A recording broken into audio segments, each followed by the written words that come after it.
Hello and welcome to the Sci-Fi Show. I'm Joe. And I'm Dave again. And I'm Martijn, still. And tonight, obviously, Martijn's back. He hasn't been on a stream with us for ages, have you, Martijn? Christmas one was the last one, I guess, so it's 2 months.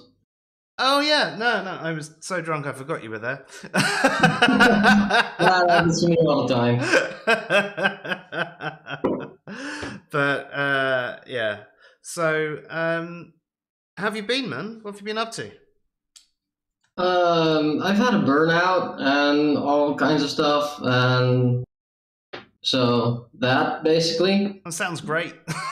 Yeah, it's been well. To be honest, it's actually one of the better things when you look at the politics side of it.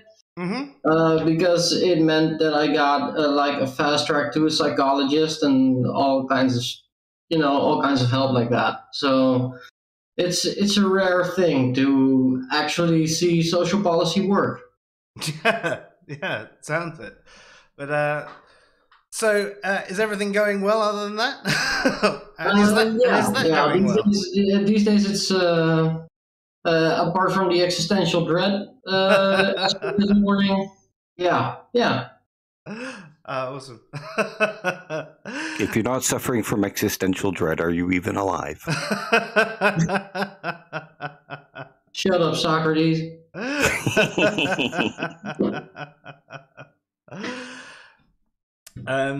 So tonight we're doing a stream that seems quite poignant. Yeah, I couldn't have timed it better, really, could I? No, I mean it was last week. You were basically suggesting, "Oh, should we do one on just war theory?" And I was like, "Oh, yeah, maybe. Go on." And you put the slides together, and you'd pretty much finished them yesterday. You let us know, and war broke out. I am Nostradamus. Except with an easier name to pronounce. Yeah. Which, well, that's basically tonight's topic. It's war, just war theory, the philosophy of war. And Martijn had some things to say as well. So Dave's obviously going to be doing his slideshow first, and then any sort of any questions or points that aren't relevant to the slides at the time will be taken at the end. But anything relevant to anything Dave says in the slides, we'll deal with at the time. Now, I do need to briefly put things into Be Right Back, and I am sure that it is going to mess things up when I go there, and I'm going to have to sort things out again. But hopefully it won't take as long as that one just did. But if you guys can just wait whilst Dave sets up the screens, and we will be right back. I'm a busy man. I don't have time to wait. Yeah, ready to start? As ready as we'll be tonight, Dave. Okay, so as the title screen says, it's a stream about the philosophy of war. Okay, and so the philosophy of war, it covers loads of topics within war itself. It covers the types of stances you can take to war, the morality of war itself, how combatants and non-combatants are supposed to be treated during war, whether wars could be just or whether morality has nothing to do with war, whether it's right to target civilians, that kind of stuff. It mostly deals with morality and ethics surrounding war. Makes sense to me. And so the first stance is pacifism. This is the idea that we can discuss war in terms of morality, but all wars are immoral. There isn't any way that a war can be moral. It's the promotion of nonviolence, and you could basically call it anti-warism. But the idea is that, there just is no morally justifiable reasons for war. And there's several types of pacifism, and I'll discuss one of them later. But generally, the idea is just that, you know, there's no moral justifications for war. So even in defense, Dave, would a pacifist say even in defense that there is no... Even in defense. Right, that's interesting. You're not justified in defending yourself or anyone else. No, because it you know, it's murder and killing, and like there's no way to make sure that non-combatants can be protected and that kind of thing. George Orwell once said that pacifism is the doorway to fascism. Not because the pacifists are fascists, but because it's immoral for you to fight back, so you just roll over and surrender, and therefore fascists can walk in the door quite easily. Mm. Yeah, the next slide contains a scene of torture. So if you're a bit squeamish about that kind of thing, you might want to look away. I know most people probably aren't, and it's taken from the Abu Ghraib incident. So most people have seen it, but if you don't want to see it, look away until I say I'm moving on to the next slide. I object to the term incident, though. Oh, yeah, it was more than an incident, but, you know. Okay, so this speaks of realism to do with war. And it's not used in terms of like realism and anti-realism, like in morality and stuff like that. What it means is that we have to be realistic about war, in that we can't apply terms of morality to it, because there just is no way. Like they say, war is hell. And if you think that morality and war have some kind of connections, and that our actions in war can be dictated by morality, then you're actually causing harm to the soldiers and to the war effort, and it's dangerous to soldiers and those trying to protect themselves and win the war. And one of the reasons I chose this image is because when most people see this image, they think there's something wrong with it, and justifiably so. But if war realism is correct, then there should be nothing wrong with that image. Yeah?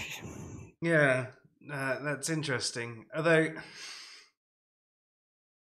could an excuse to that be that, you know, just because we have an emotional reaction to it, then you know, that's not actually relevant to war itself, so we see it as wrong? I mean, I genuinely think it's wrong, but I'm trying to understand this perspective a little bit more. The realist perspective would just be that there is nothing wrong with this because it's war, and you have to do whatever it takes to win that war. This guy was involved with insurgents. They needed to find out where those insurgents were. It turned out that he wasn't actually anything to do with the insurgents, but, you know, casualties of war and all that. So according to the realists, there just is nothing wrong with this. It's sort of, but it seems to me that you have something of a ticking time bomb situation going on here. Mm. You know, torture is wrong. In the case of this, it seems to be that there's something wrong with it. Yeah, I mean, a couple of quotes from the chat. Kimo says, "Putting cart before the horse seems unwise," which was in reference to just a little bit earlier. And Sean Carroll says, "I would further state, Dave, that collateral damage in saying bombing a target is unavoidable. We need to choose the target more carefully to minimize it." I agree with that, and I'll be discussing something like that later on. Yep. So another thing I would say about war realism is there's a lot of people, say, in the country where, say, the soldiers of that side will look and see and say, well, our soldiers are just doing whatever it takes to protect our thing. You know, we can't apply morality to them. But at the same time, if the enemy soldier came to them and committed horrific acts against their family as part of the war, would they still say morality doesn't apply to what the enemy soldier did? Probably not. No, exactly. It seems to be our soldiers can do what we like. Your soldiers have to obey the rules of combat. Serious double standard. Yeah, and terrorism and things like that. There would be nothing wrong with terrorism in a warlike situation if morality and justice didn't apply to war. So it would seem then that, the way we feel about realism in war is that it's false. I would. And I think wars can be fought justly and morally, and I think that's how they should be fought. If they had to be fought. If they have to be fought, yeah. And the just war tradition gives an account of when it's reasonable to go to war, when it's just to go to war. Okay, so just war theorists believe that, yes, we can talk about war in terms of morality and justice. And not only can we, but we should. It's kind of essential to the discourse that surrounds war, because it's only by applying justice and morality that we can understand which wars are just and which are unjust. Like if you think of the one in the Ukraine now, you probably think it's unjust. Like, I'm not making a case one way or the other, but most people will think this one is unjust. Whereas when you think about fighting against Nazi Germany, you think of a just war. Or say the American Civil War. I know it wasn't all about freeing the slaves, but there was a big portion of that. And so you might think that part of the war is a just war. So, yeah. So those are the three stances you can kind of take. And the way to kind of figure it out is, if you think morality applies to war, then you're either a just theorist or a pacifist. If you think all wars are unjust, you're a pacifist. If you think that wars can be just, then you're a just theorist, obviously. And if you think morality doesn't apply, then you're a realist about war. Yeah, I mean, I think pacifism is an ideal that is probably unattainable. I think that from the description so far, I think it's what we would like to have, right? It's our nice to have situation that there is no war because everybody realizes it's immoral and so on and so forth. But I think in the situations where someone needs defending, or you need to defend yourself, then you're probably just to do so, as long as you do it in accordance to certain rules. I mean, if someone does the equivalent of stealing a load of sheep off of you, and you nuke them, that's not an apt response.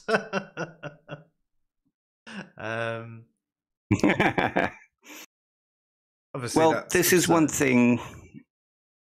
Sorry, my thing paused for a big moment there, and I kind of cut out. All right. Like I lost some of what you were saying.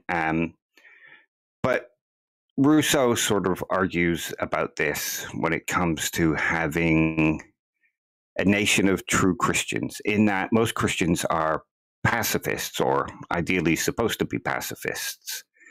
So in that kind of nation, it would be good. Everybody should be a pacifist. Everybody should be judging the best of other people. And that makes it very easy for a tyrant to take control. And the same would be the case in, like, pacifism. If you had a nation of pacifists, all it would take is for one tyrant to come steamrolling over everybody and seize power. So it really only works, like you say, if everybody is a pacifist. And not just everybody in your nation, but everybody in the world. It like you say, it's an ideal. Yep.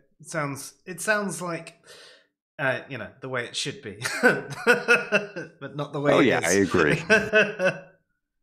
All it takes is one Putin, and that's it. Okay, so there's a couple of different types of realism, and that's descriptive realism is the first one. And this is the idea that soldiers in war can't actually make any real meaningful decisions because they have orders handed down to them, and on the front line, it's basically kill or be killed. Those are basically your choices. You try to stay alive. You want to get through the war. You want to come back home to your family. And that means you can't make any real meaningful moral decisions in the heat of the moment. And if all implies can, and you cannot do those things, then it seems that morality doesn't apply when all your choices are kill or be killed. It seems reasonable enough, but when you think about some of the things that happened during Vietnam, and even some of the things that happened in Iraq, like the gang rape of children, the destruction of entire villages, torture, things like that, it seems that in those circumstances, meaningful choices could have been made because they weren't put into a position where they had to do those things. They chose to do those things. Yeah, agreed. Yeah, I guess so. Yeah. I mean, the psychological trauma would have affected the kind of decisions that they were making. That's exactly my point. Yeah. Yeah. But they aren't forced into that situation except by conscription or by volunteering to be there. But there's no order being handed to them that says that they must do these things. So they can. There is a sort of choice that can be made there outside of the order. So Sean actually says something related to this. He says, it's not the soldiers who are responsible for bad events, it's the leadership. Bad leadership is very lethal. But what you're saying there, Dave, is, yeah, you know what? They're not necessarily responsible for most of the bad events, but some of them, they've chosen to do these bad things where there was probably an alternative method they could have done. Yeah, exactly. And if you think of some of the people during the Nuremberg trial, they might have been caught up in the moment, but there were choices that they made. Like, you can't say Mengele was somebody who wasn't happy doing what he was doing, and he wasn't ordered to do it. He was one of the ones that put the program in place and chose to do it. Right, yeah. So the soldiers under him might be slightly different, but in that case, he made a choice. Yeah, that's fair. Kimmo also says, oh, damn you with my long words with my dyslexia. Anachronistically. Yeah, so can we say anachronistically that soldiery is frequently one Milgram experiment? I think to some extent, yes, it probably could be because it's about following orders and how much an authority can get away with before there's any pushback. And I don't know if you've ever seen the Michael J. Fox film Casualties of War. No, I don't think so. That was about a situation like this where he gets sent out in Vietnam with Sean Penn and some other soldiers, and they gang rape an 11-year-old girl, and he tries to tell, and they try to push it under the rug, and he keeps pushing back and pushing back. And it shows that, the higher ups are like, yes, okay, this happened, but we excuse it. It's war. Oh, Kimmo's saying that he's having problems with audio. It looks like it's outputting from my end, and I can hear them too.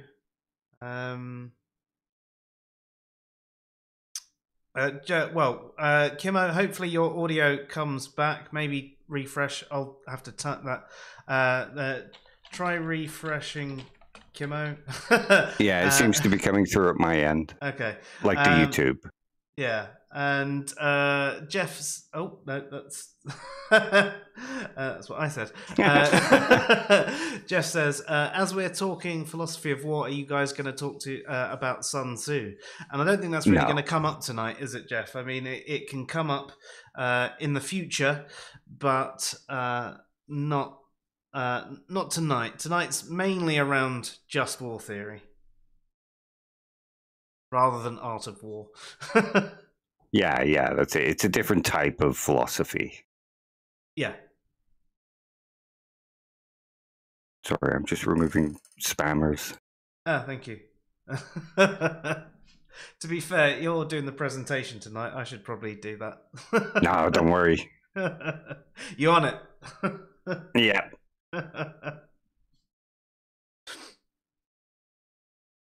Okay, so another form of realism is the idea of prescriptive realism, which is the idea that even if we can make these meaningful choices in war, we shouldn't.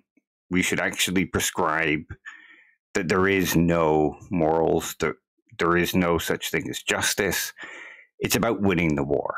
And if we have no actual kind of moral oughts that we have to obey, then think of how a war might be more brutal, but it would be over sooner. Hence the image of the bombing of Hiroshima there. Yeah. That's a very optimistic approach. It is, isn't it? It really is. We'll just end up in Fallout world.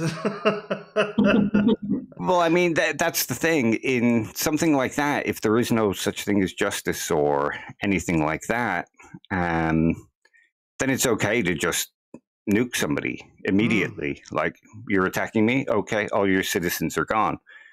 But then those allies can do the same to you, and, we have full-scale nuclear war. And now I've got the theme tune, the bongo bongo bongo tune from Fallout 4 stuck in my head. Fallout 3. That's going to be going around my head for the rest of this stream. So I apologize if I start. That is the most racist song you will ever hear. Yeah. Oh, God. So apologies if I'm even more distracted than usual.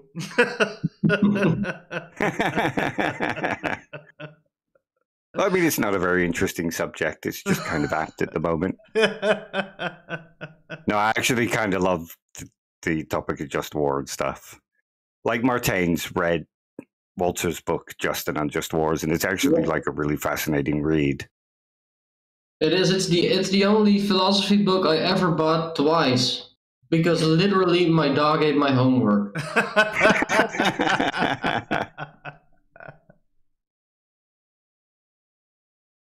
Okay, so there's several different types of pacifism, but there's an interesting one called contingent pacifism.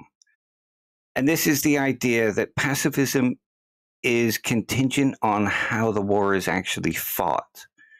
So could there be ways that we could fight a war that could be considered just?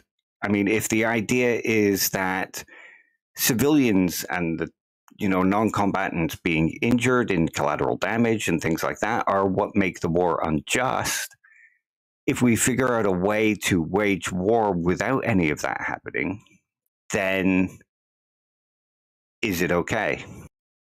And I mean, you had Bertrand Russell, who was a well-known pacifist, who objected to World War I, like quite severely objected to World War I.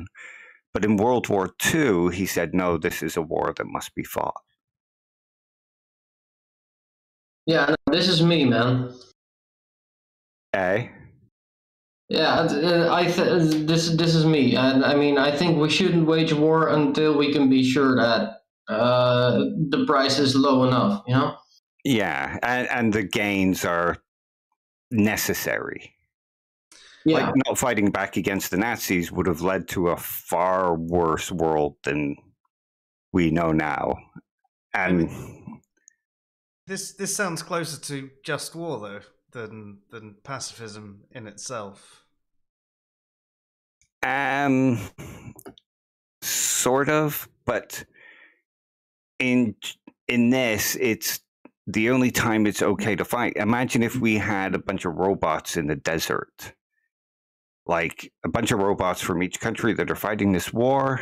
The robots go at each other. The only harm. It'd be cool, wouldn't it? Yeah. I Or want like naval. Yeah, or like naval war. Out to sea, there could be no civilians harmed. So if wars are all fought navally, then perhaps, that overcomes this objection by pacifism. But if your objection is also the fact that people get killed, then that kind of doesn't overcome the problem of pacifism. Just out of curiosity, these robots fighting in the desert, would they be narrated by Craig Charles? Yes, I hope so. Yeah, probably. Or Picard.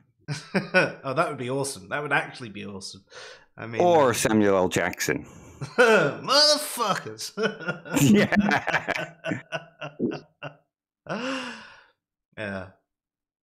So yeah, there is types of pacifism that seem like it's not completely anti-war, but most types of pacifism are just completely anti-war. Yeah, that's fair. There's a few comments in the chat.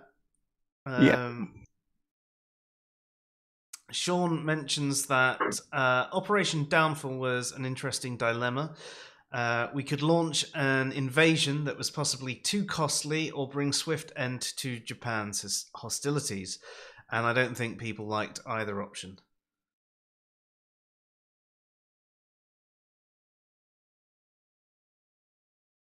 Lone Wolf mentions that he says, I suppose, are you asking if cyber war could be a form of just war, or asking if we could get by creating a policy based on the results of a virtual war?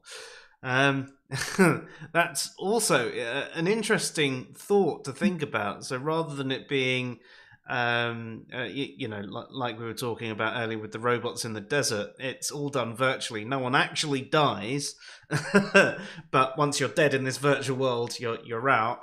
Everybody's hooked into VR. It's the world's best gaming system ever, but you might lose your country if you don't do well enough. Giant paintball war.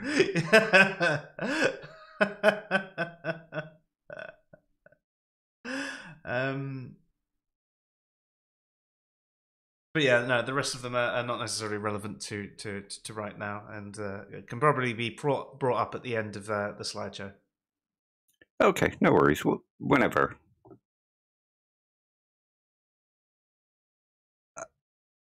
Okay, so now we have the just war tradition. This is slightly different to the idea of just war theory. They might sound related, and they kind of are, but they're not one and the same thing.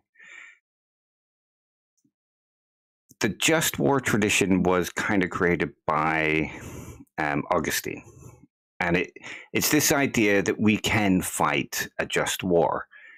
And he based that off, ideas promoted by the Bible, promoted by Jesus, based on Christian theology. But he saw that there might be a need to actually fight a war because pacifism, even though Christianity promotes it, it isn't necessarily good for a nation, especially if they're being attacked by another nation. And there's 6 jus ad bellum, which means, justice in war, justice before war, basically. And then there's 2 jus in bello, sorry. And that is justice during war. Ooh, we got a new subscriber. Yes. Yeah, thank nice you. one. I didn't want to interrupt you. I was just saying thank you in the chat. No, it's all good. Okay, and these are... Hang on, I've got notes for this one because there's quite a lot to it.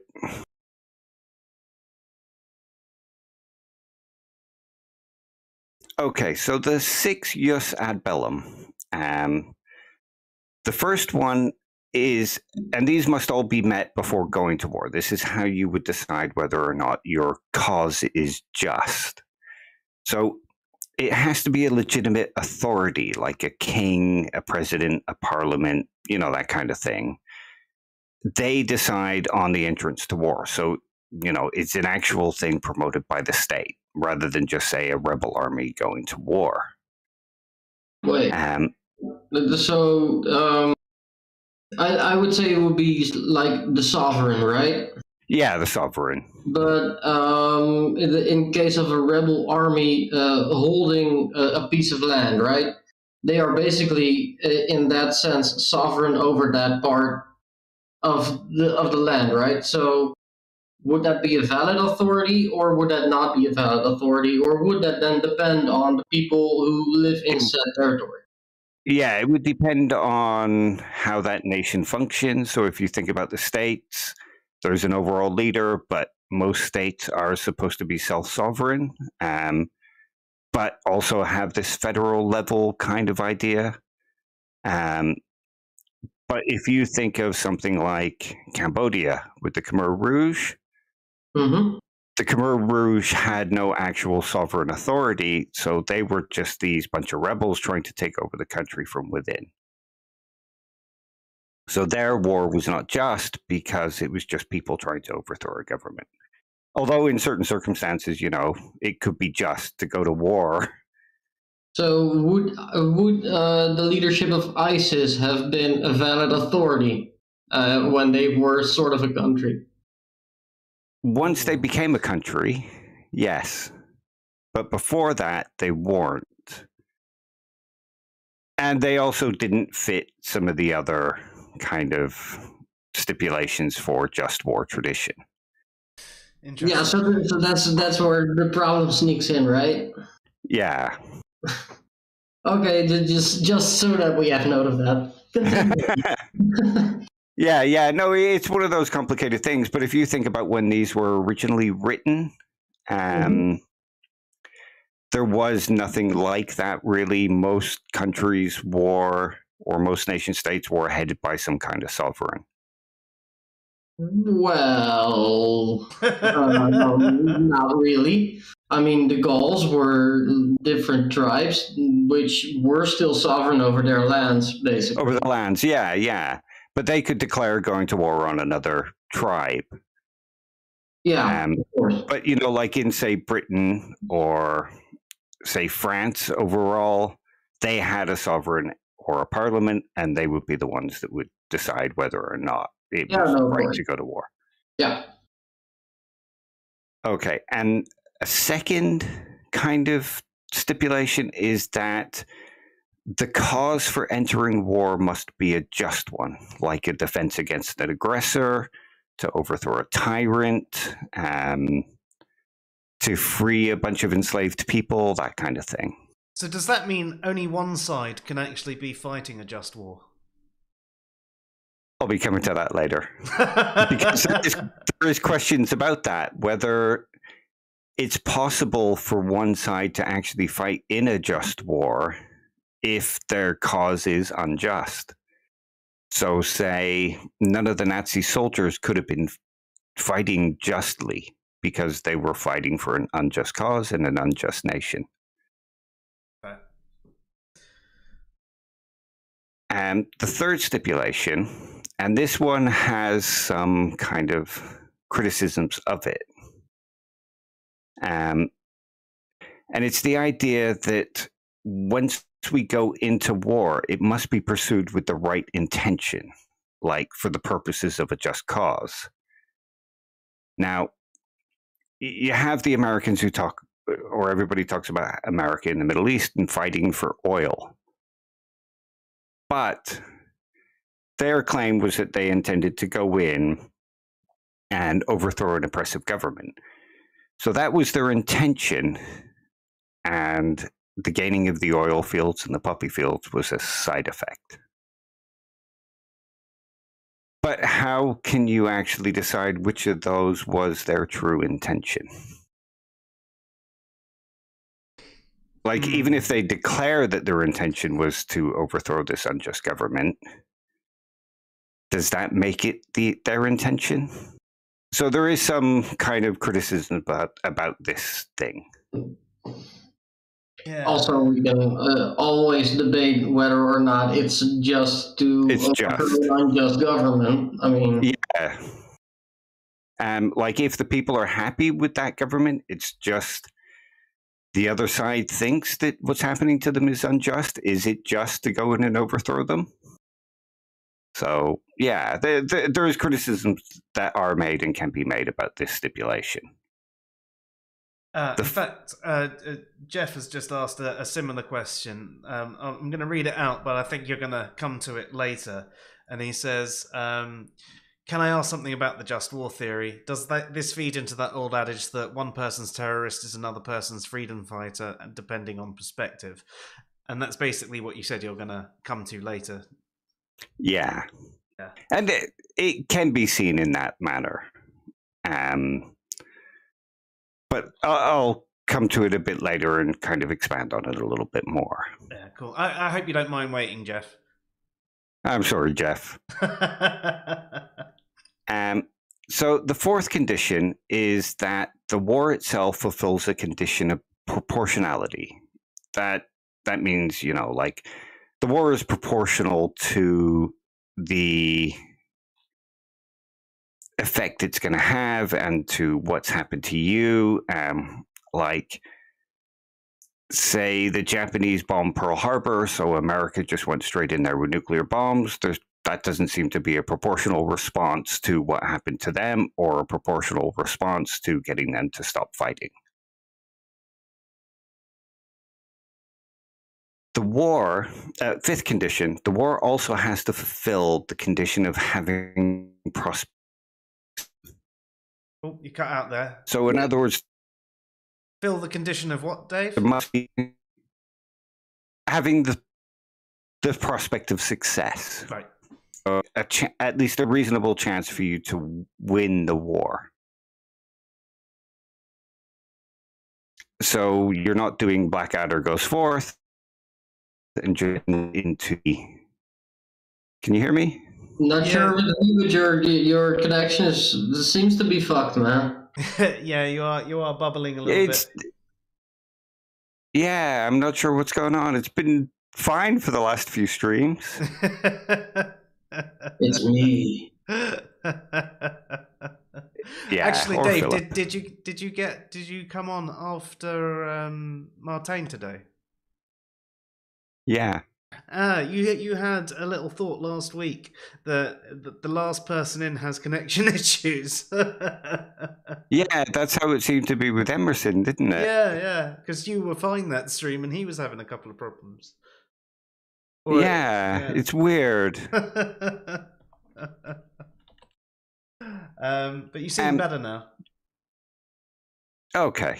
So, yeah, there has to be a reasonable chance of you successfully winning this war. You can't just send your soldiers out to die, kind of like the British generals in World War I, where it's just run at those machine guns.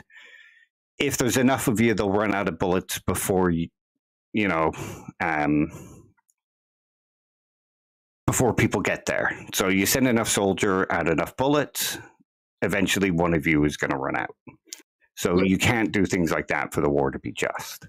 Quick side note, this has always been also Ben Carson's solution to having a mass shooter in the room. Just so you know. It is, yeah. Do not trust him in anything other than brain surgery, which is a weird thing to say in and of itself. Yeah. Well, you don't necessarily need a brain to do brain surgery. You just need to practice and have muscle memory. So it appears.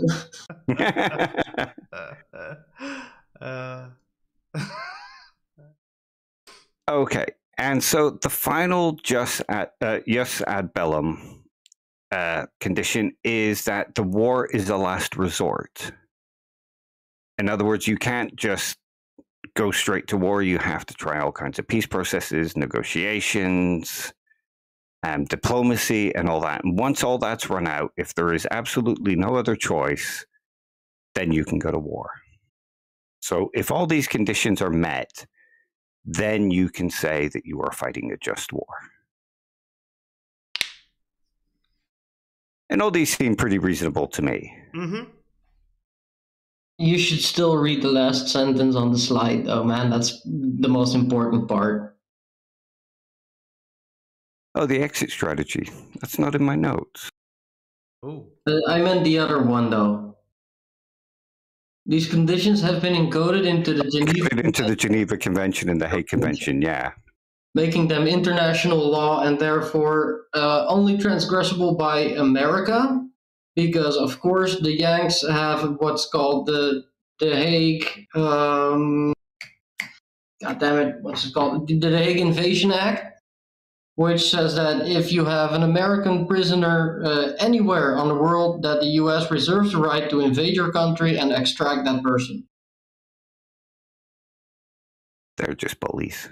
Well, no, it's important to say that America doesn't have to keep to international law of war and all that kind of stuff.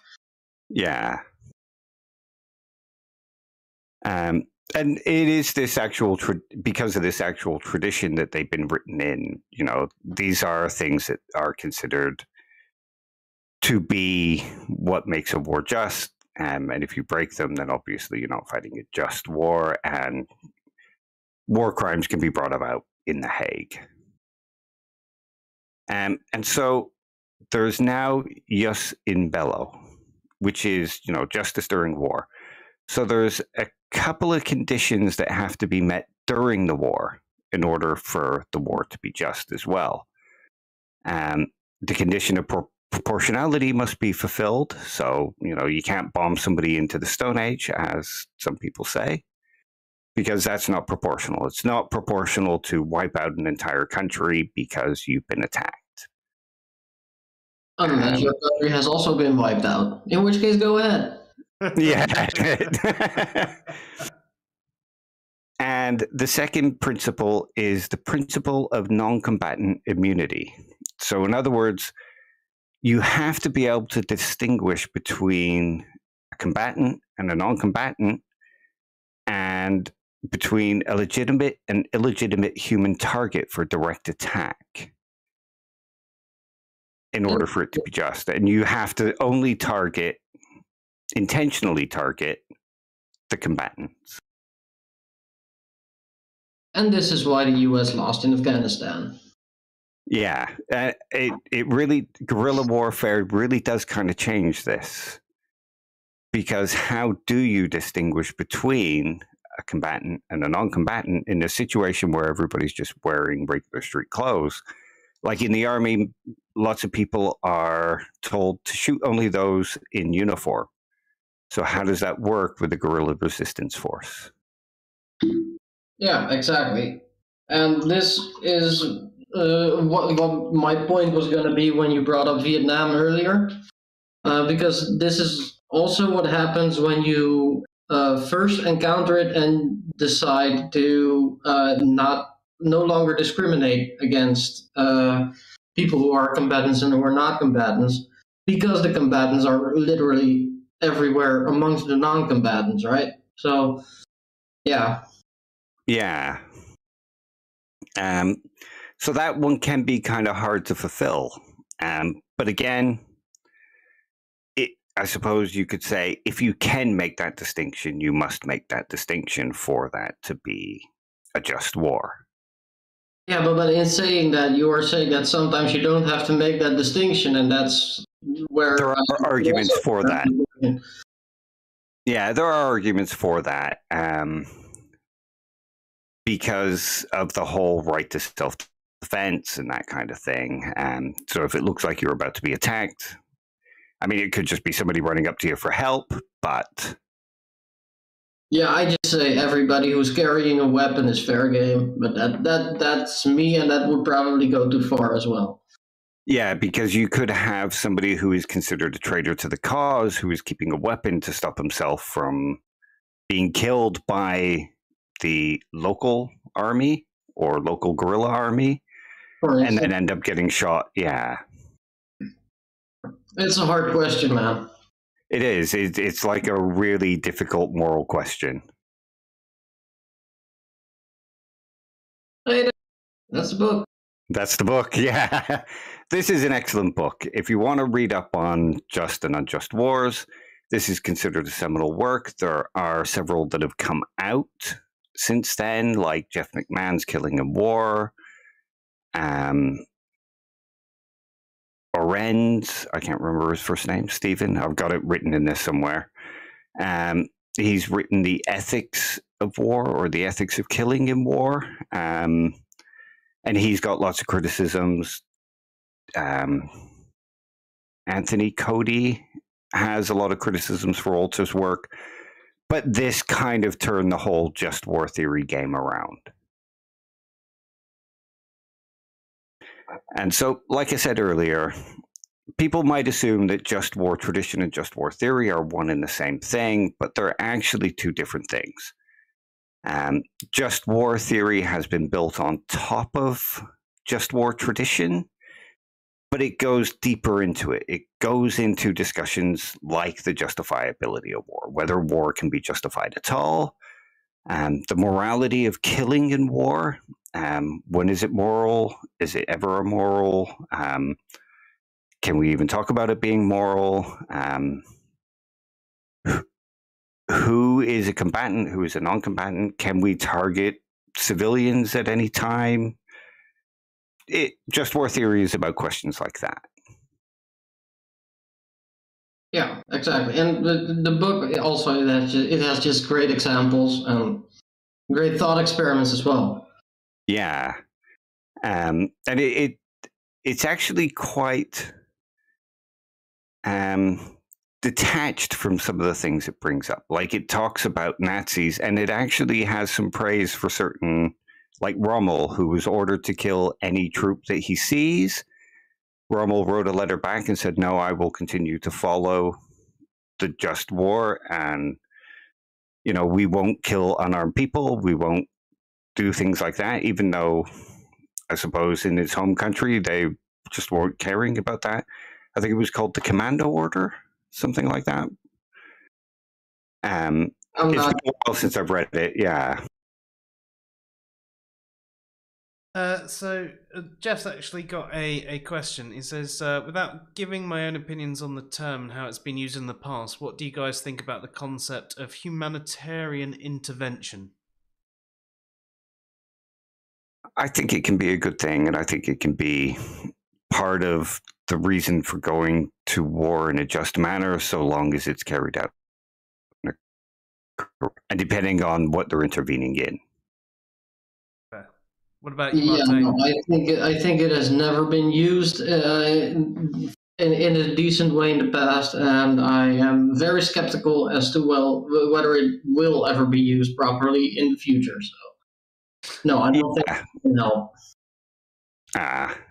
See, I think going into Rwanda and helping out there would have been a good humanitarian intervention, even though we didn't do it, and we should have.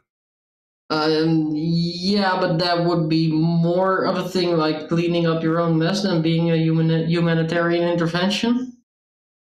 Yeah, but again, it still would be a humanitarian effort because it's about saving lives and making sure that the slaughter doesn't happen and that kind of thing. Of course. But it's still, yeah. The thing is, I don't think you get to use the term humanitarian intervention when you fuck things up in the first place. Yeah, I don't hold it to that stringent of a thing. I mean, it's still cleaning up your own mess, but at least you're getting around to doing the right thing.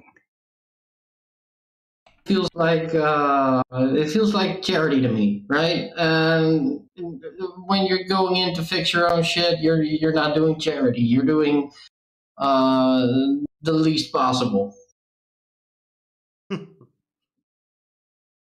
Yeah, I guess, but I'm okay with the term humanitarian intervention. Okay, so another big part of just war theory is the idea of the moral equality of combatants. There are some who just don't concern themselves with this. But Michael Walzer actually spends a lot of time focusing on this. And he thinks that soldiers have moral equivalency. You know, even if you're fighting on an unjust side, you're in that war, you have the right to defend yourself against those who might be fighting on the just side, say. Let me read out his quote. Combatants on both sides of a war, regardless of the justice of their cause, are equally permitted to kill each other and liable to be killed. And here, liable just means that it's morally permissible for them to be killed. So if two soldiers meet on the battlefield, one side has the right to kill the other side has the right to kill the other. Yeah, I agree, but yeah, Jeff McMahon makes an interesting distinction here. And he says that the two sides aren't morally equivalent.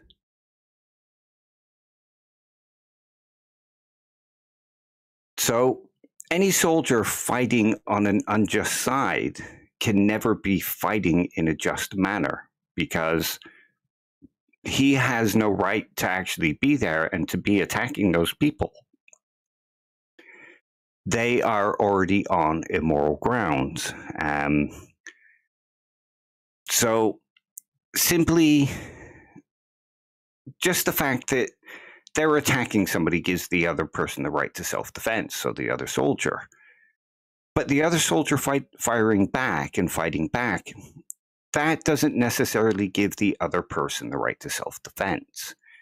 Because if you consider, say you're getting mugged, and somebody points a gun at you, you grab the gun. I know it's like kind of mad, you know, like dream world, but you grab the gun and you shoot him in the leg, and he grabs the gun back. You shooting at him doesn't necessarily, or, you know, say he pulls out a knife.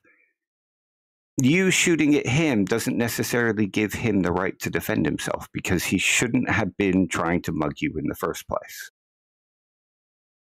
Yeah, but then he's still the initial aggressor, isn't he?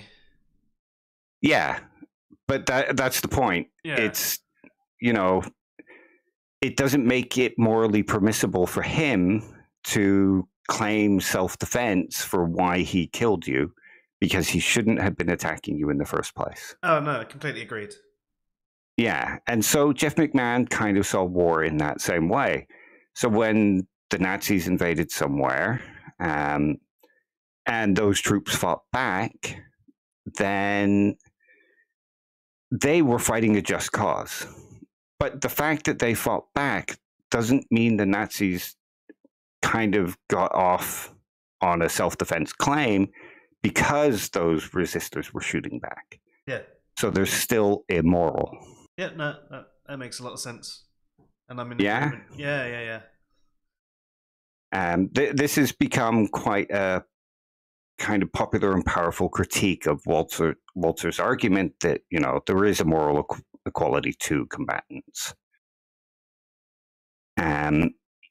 So he argues that there's two things that we need to distinguish between: material non-innocence and moral non-innocence. A person is materially non-innocent if he's threatening somebody else. So the Nazi soldier shooting back at the soldier that had shot at him, the soldier that shot at the Nazi is materially non-innocent, because, you know, he is guilty of firing at that Nazi and trying to kill him. But the Nazi would be morally non-innocent, because he shouldn't have been attacking in the first place, whereas the Allied soldier would have been morally innocent because he was just defending himself. That's fair. Yeah, that's right. Sean made a comment about from earlier. about some cultural bias. He says that there's some cultural bias to the treatment of enemy combatants. For example, the Japanese found surrender distasteful. Yeah, there was a lot of the like beheading stuff going on in Japan. And in the West, we found it kind of repugnant. But in Japan, they thought that they were giving them a noble death. Yeah, doing it with honor. Yeah. So yeah, there is cultural bias. Yeah, which can actually be hard to tally up. I suppose what you could say in that regard would be, if a country believes that it is more, it's noble to be beheaded, then that's what you do for them, but they should respect you. That it's not for you, yeah. Yeah. So both countries would be doing something that they didn't like, but it's respecting the other country at the same time. No, I think in that case you should just extradite them, man. That'd be a lot better.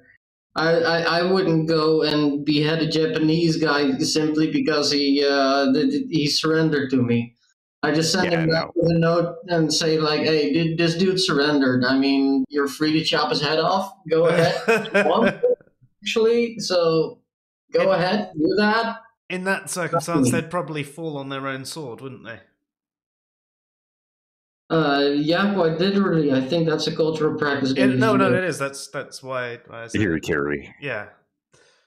So yeah. But I mean, for a just war, if you kind of capture somebody, is he still a combatant if you've stripped him of his weapon and you've locked him in a jail? No. He was a combatant. He was a combatant. Depends on how much value you attach to somebody taking an oath. Sorry? Right? Well, I think that depends on the value you attach to people taking an oath. If my understanding is that when you join the military, you have to do some kind of an oath. Yeah, you give up your right to not be killed. Oh yeah, those kinds of things. Yeah. So if you're gonna say like, well, this guy took the oath, he's still under the oath, so I guess he's still a combatant. If he can't fight back and he's locked up, then I'm not sure he could be considered a combatant. Normally no, but probably legally yes. I'm thinking. Yeah. Like Sean Carroll has just posted, The Great Escape would say the prisoner is a combatant because they have a moral duty to escape. But if they're trying to escape, then you could consider them a combatant, say. But if they're just locked up and they're not doing anything, they're being like non-resistant, do they become a non-combatant and therefore cannot be specifically targeted for death? If that's the case, then kind of mistreatment is immoral in a camp. Yeah. Oh, you're going toward death penalty shit. Oh, right. Yeah. No. But that's kind of what happens in prisoner of war camps. It's kind of outlawed now, but it's what used to happen. Yeah. And see, this is one thing in the Islamic just war tradition. I know they don't quite follow it now, but if you look in the Quran, it says that captured soldiers must be treated respectfully. They must be fed. They can also be taken and sold off as slaves, which kind of goes against that. But if they refuse to continue fighting or they surrender, then they're supposed to actually either be taken and treated well or taken back to the border and set free. If I remember the actual just war tradition from the Quran correctly. Sounds like it could be it, yeah. I don't know enough about it to contest either way or confirm. Yeah, it was like 10 years ago I read about this stuff, so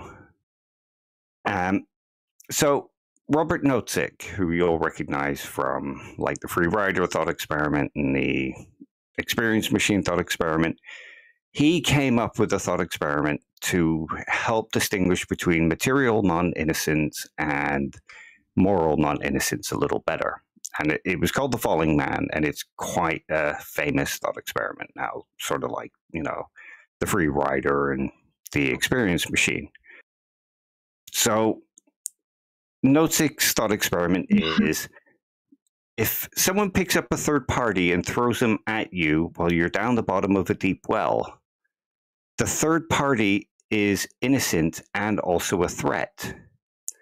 Had he chosen to launch himself at you, they would be an aggressor. Even though the falling person would survive his fall onto you, can you use your ray gun to disintegrate the falling body before it crushes and kills you? Oh, that's a tough one. That's a real tough one. I mean, it's wired into us in general to survive. You're saying that this person would definitely survive. How injured would they be, or do we not know this? It doesn't give that information. That's the literal thought experiment there. Okay. Makes it a little bit harder. Like, if they were going to survive, but there'd just be a head in a jar, then I'd say there isn't much quality of life there, so it's definitely me. I think what you're supposed to say in this circumstance is you should try and catch them, and if you can't catch them, then maybe you should, it's not their fault, so... well, the idea is that you will die. Even if you try to catch them, the impact is so hard, you'll break his fall, but he'll break your neck or back or whatever. Well, I guess brace for impact then. Well, this is the idea. I mean, materially, he's non-innocent because he is going to harm you. But he had no intent to harm you. So morally, he's not. He's innocent, yeah. Yeah, so basically these are the people where the guerrilla fighters are hiding amongst. Yeah, basically. That's why it's brace for impact. Yeah. And this sort of applies to the idea that McMahon is making where is it okay for that soldier, the enemy soldier, to kill those on the just side of a war simply because they're a threat to him? Is it morally permissible for them to do it? No. Simply because they're a threat? Yeah, exactly.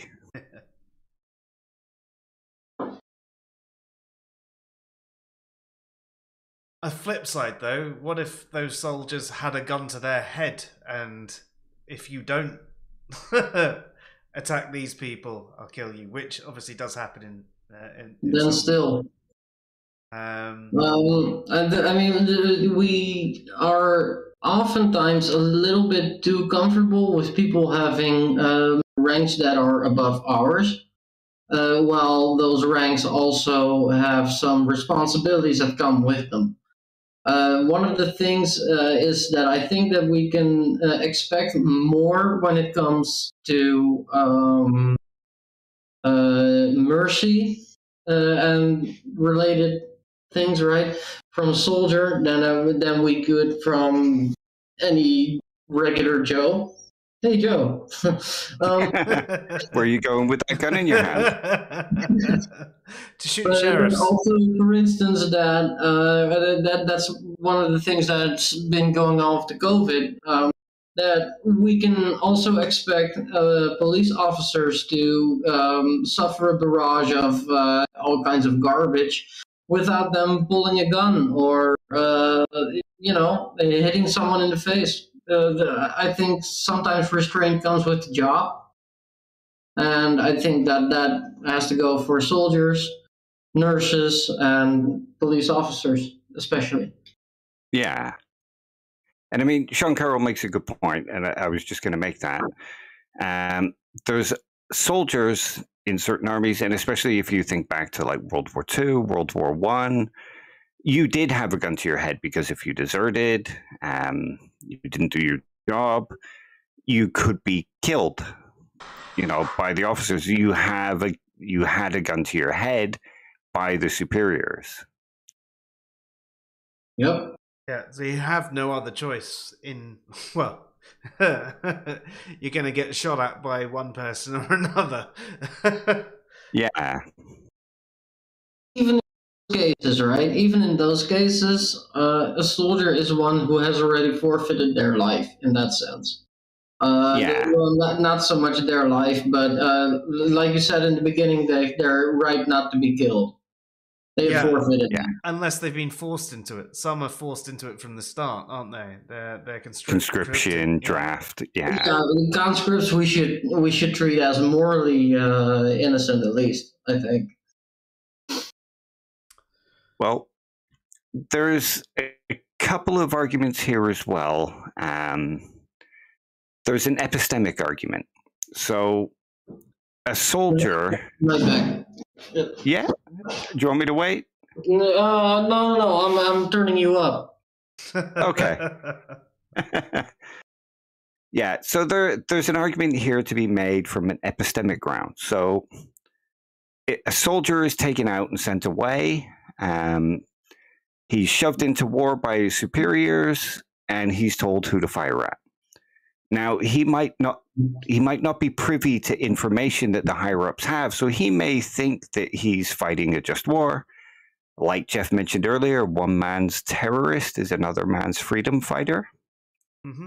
So he could be filled with the ideas that this other army are terrorists, and he's the freedom fighter.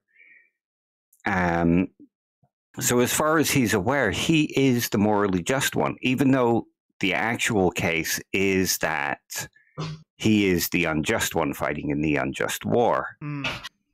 So does that then change the moral equivalency of the combatants? I'd say it does a little bit, but not completely. I mean, it's his intent, and his intent has changed, and I think morality, a big part of morality, is your intent. So if your intent is to do the good thing, and which just so happens to be fighting this war, then you are at least somewhat more morally innocent. And if there's no way you can find out the truth, I mean, in today's technology, you should be able to actually find out what's really going on. But, well, let's just say you're in a circumstance where you can't, for whatever reason. North Korea. Yes, yeah, exactly. In that sort of circumstance, you're as innocent as you can be. You're doing what you've been told is right, and all you can actually verify is right, because they're the only sources you get. It's kind of like the whole rationality conversation that we had, where if someone was stuck in a commune and the only access to information they were given was, their Bibles and things from religious leaders, and these fake science textbooks that were all young Earth creationist based, they would be rational in believing in young Earth creationism, because that's all the information, and they've applied their thinking to it, and that's all they know of.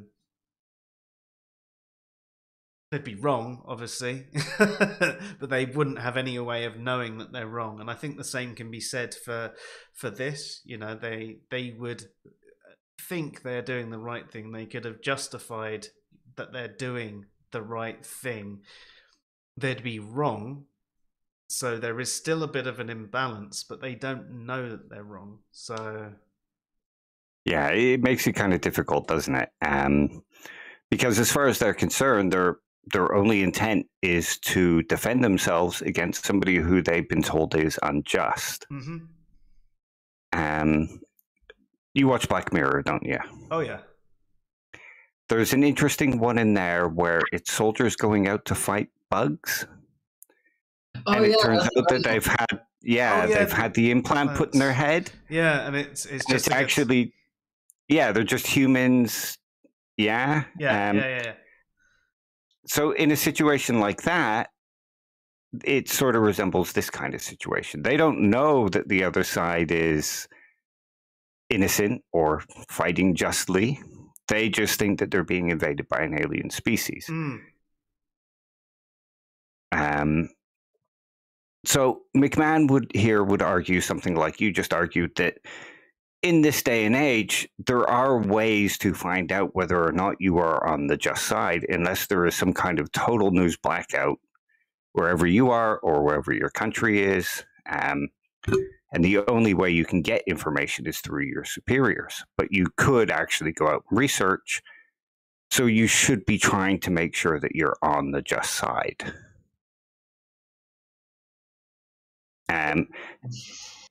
It's difficult, I know.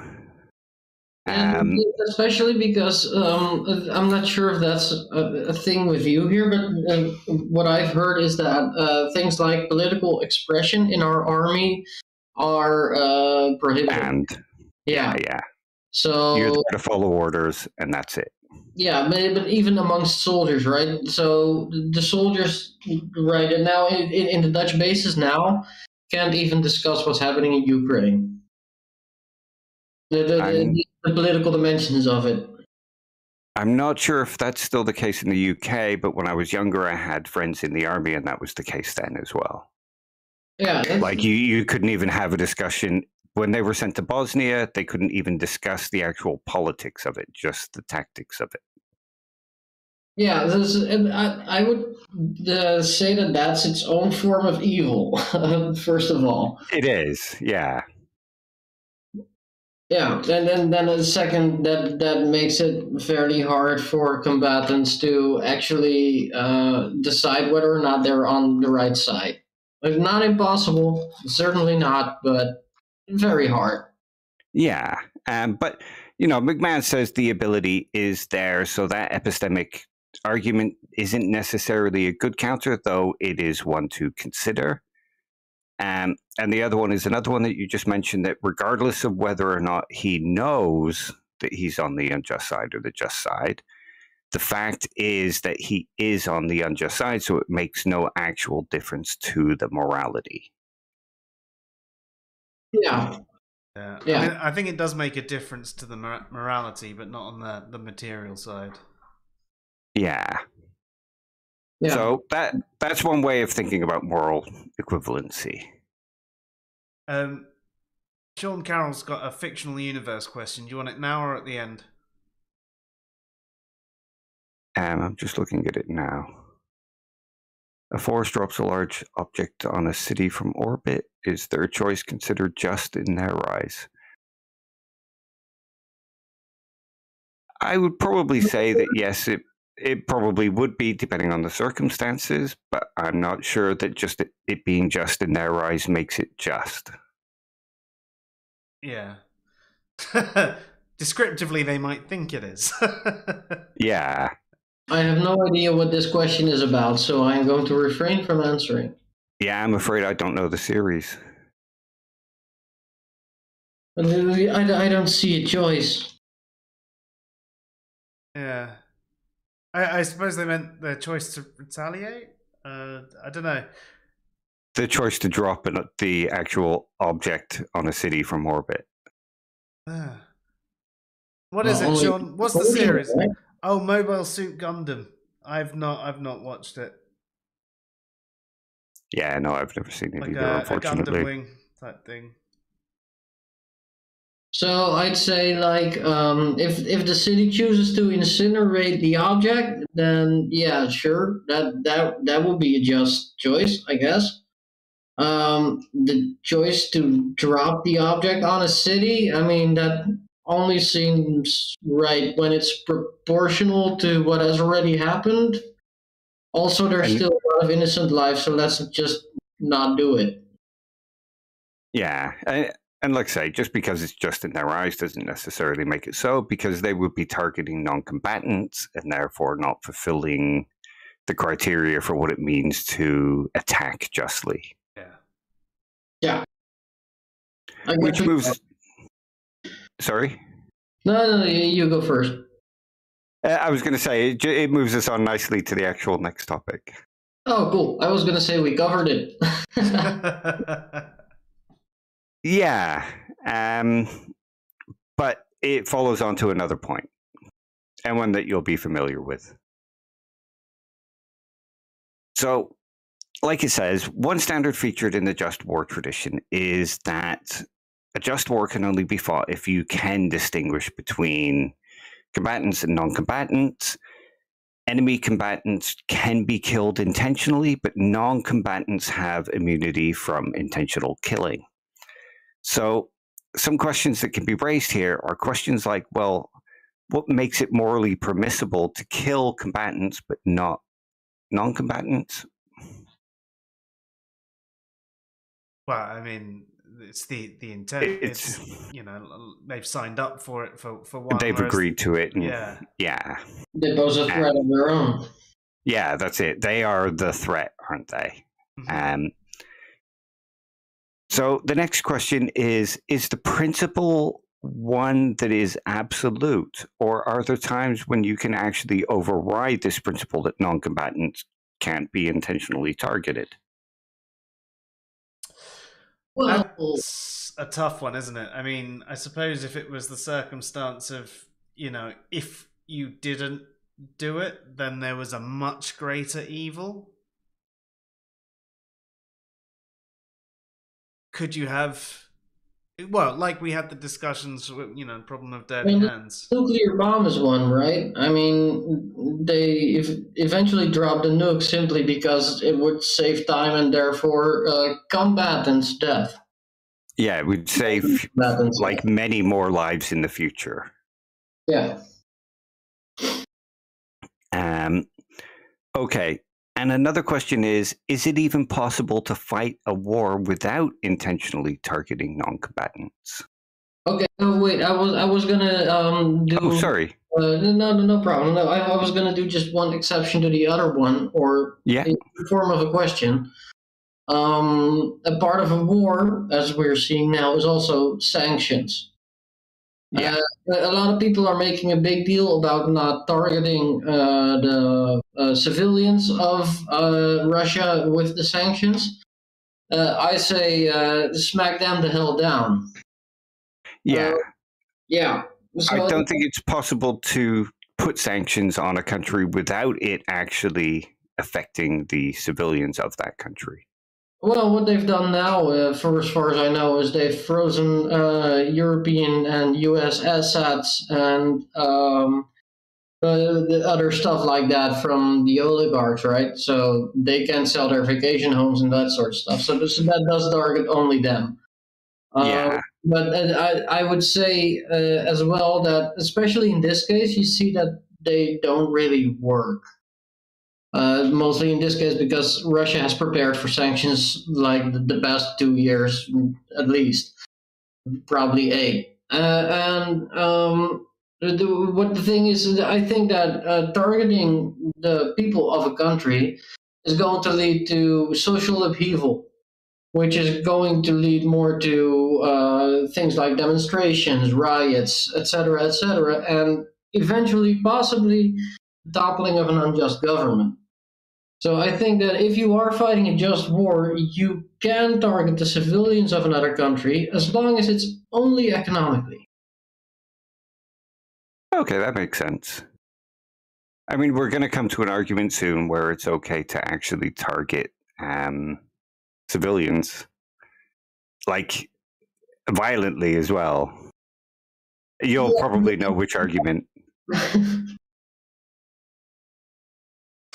Just having a giggle at Lone Wolf's comment. He says, I was leaning towards pacifist ideologies until I took that last tech support phone call. Now I fully support global thermonuclear war, and I think it'd be moral. Having worked on technical support, I can get behind that. Yeah, it can be really frustrating. I think the three of us can agree on that one. Yeah.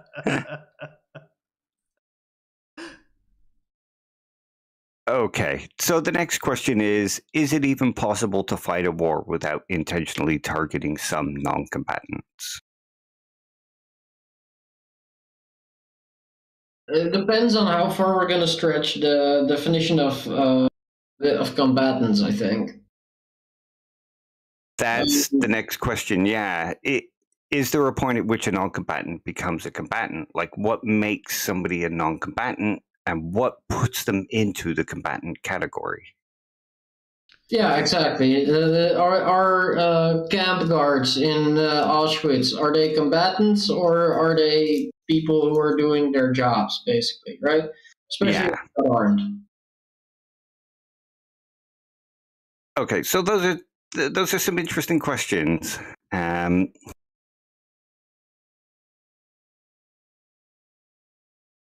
So the just war tradition speaks of intentionally targeting civilians. But what if they're not intentionally targeted? And there's a question here. If you work in a munitions factory helping the war effort, are you a combatant?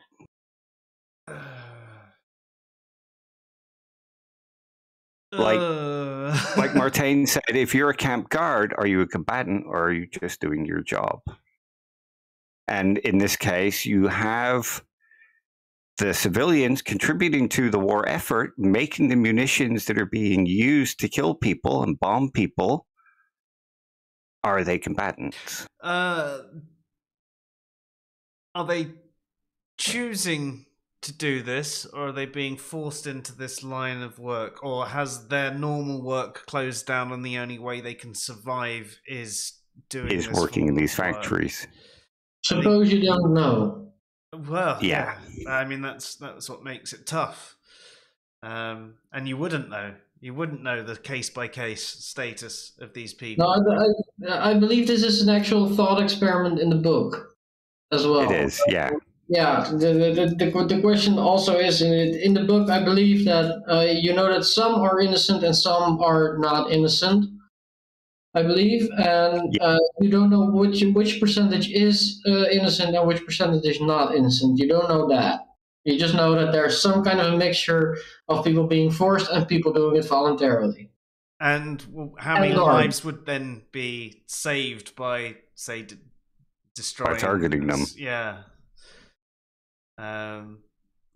It's a calculation. I think it's, again, you're back in the problem of dirty hands. I think that's exactly what it is. It's an example of dirty hands.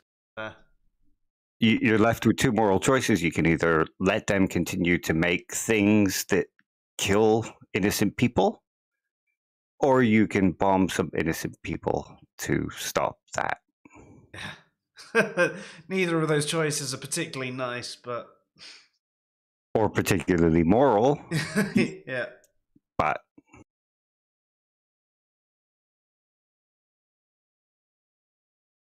yeah, I'd say just don't go for the bombing, man. Don't go for it.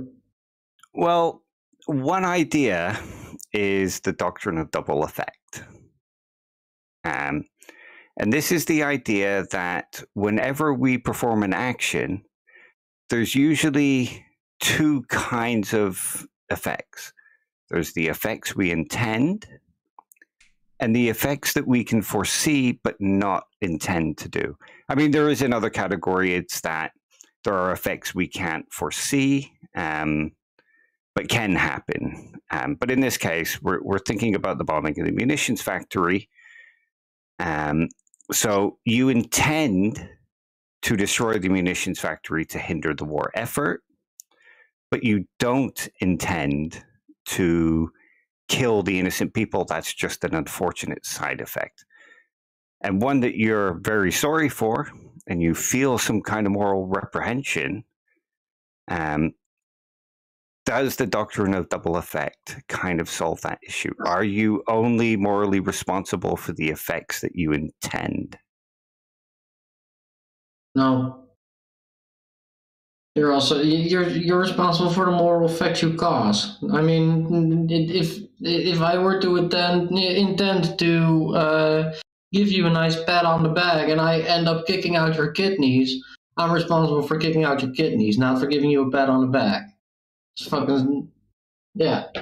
Well, there's one thing here that can be raised in that. Imagine you're a waitress working in a cafe, say, and And the owner doesn't like the person that's ordered this cup of tea, so they put a bit of rat poison in the cup of tea. You've handed over the cup of tea, and they end up poisoned. You didn't intend to poison them, but you did poison them. So are you morally responsible for their poisoning? Yeah. No, I'd say you're not, unless you take some form of weak consequentialism, which is one of the problems I have with consequentialism. Is the fact that you're just looking at the results. You know, there's no way you could know that this would happen. It's like the example. You fucking poisoned the drink, though. Sorry? You fucking poisoned the drink. No, you though. didn't. No. No, the waitress didn't poison the drink. She just handed it over. You didn't know. Oh wait, wait. I got mixed up there. Sorry. Wait. What? Okay, so the chef or whoever it is making the cups of teas doesn't like the person that's just ordered this cup of tea, and he gives it to the waitress, who then gives it to the customer. Her only intent was to hand over a nice, refreshing cup of tea, but she actually handed over a poison tea. Is she morally responsible for his poisoning? No, she isn't. No, sorry. No. Because she didn't intend to poison him. And she couldn't actually foresee it either. No, but you see, she didn't foresee it. She didn't cause it. And I mean, the only thing that happens there is a transaction, of which she is actually also a third party. I think this is an analogy that simply doesn't really go. That's the point. It isolates the idea that in this situation of the doctrine of double effect, there isn't this sort of buffer between what they couldn't foresee. So they still have some kind of intention to kill those people. It's not their main intention, but if they know those people are there and they foresee them being there and they foresee them being killed, there still seems to be some kind of intention there, doesn't there, to kill those people? It's just not their main intention. Yeah, but the waitress doesn't foresee it, though. On her. That's it. That's the major difference. They actually foresee those innocent people being killed. So for me at least, it adds a kind of moral responsibility that the doctrine of double effect seems to be trying to escape. And I don't think it actually does escape that problem. I agree with the message. I'm not sure that I really followed the analogies, but I agree with the message. The waitress one is only to isolate the fact that if you don't intend it, that relieves you of moral responsibility, but you still have some kind of intention of killing those innocent people in the munitions factory. Yeah. It might not be your main intention, but you intend to kill them when you drop that bomb. So I don't see how the doctrine of double effect actually relieves them of that moral responsibility, because the intent is still there to kill them. Yeah, I would put it in a different way. I would say that your intent is still to kill a number of people. And I would say that when your intent is to kill a number of people, that their individual attributes don't really merit any discrimination on part of the person doing the action, right? Yeah, but the actual main intent is to just hinder the war effort rather than actually kill any of those innocents. So if that would be the case, you'd bomb it by night or when at night or something, yeah. So then we wouldn't have any casualties, or very little. So, yeah, the doctrine of double effect would argue that it's still morally permissible to do this, even though you foresee the innocents getting killed. It's not what you mainly intend to do. Your intent is something else, so therefore it's a foreseen side effect, but not one that you actually want to happen. But like I say, I don't think that actually kind of gets over the problem. I think the doctrine of double effect is one of those very nice things that philosophers sometimes do that is kind of appealing at first sight, but quickly starts being a whole heap of problems when you analyze them too deeply. Yeah. I mean, if you say the Nazis didn't intend to commit genocide, they intended to create a bunch of employment. That doesn't seem to excuse the genocide. No, not at all.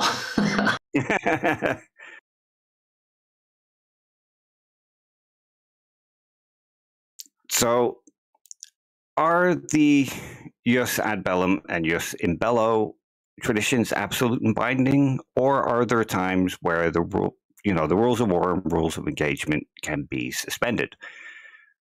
Michael Walzer argues that there are actually times when it is permissible to suspend them.